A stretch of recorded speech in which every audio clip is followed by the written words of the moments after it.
ஏன்டி நீ டயட் தானே ஃபாலோ பண்ணிட்டு இருந்த? நான் டயட்டை ஃபாலோ பண்ணிட்டு தான் இருந்தேன், ஆனா அது என்ன ஃபாலோ பேக் பண்ணவே இல்லை, அதனால அதை நான் அன்ஃபாலோ பண்ணிட்டேன்.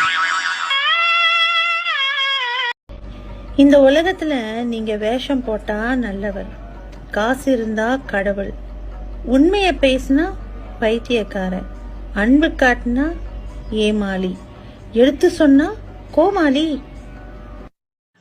யாரையும் சந்தோஷப்படுத்த நம்ம பிறக்கல, நம்ம சந்தோஷமா இருக்கதா நம்ம பிறந்திருக்கோம். நம்ம சந்தோஷமா இருப்போம். நம்ம சந்தோஷமா இருக்கிறத பார்த்து யார் சந்தோஷமா இருக்காங்களோ அவங்கள சந்தோஷமா பாத்துப்போம். மிக்க நன்றி.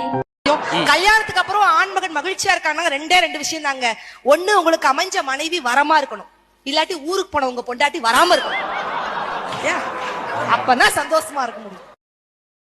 புருஷன் பொண்டாட்டிக்குலாம் சண்டை வராம இருக்கணும்னா என்ன செய்யணும் தெரியுமா? என்ன செய்யணும்? புருஷன் பொண்டாட்டிக்குலாம் சண்டை வராம இருக்கணும்னா பொண்டாட்டி கூட கொஞ்சம் மனசு விட்டு பேசுங்க, சண்டையே வராது. பேசுனாம சண்டை ஆரம்பிக்குது.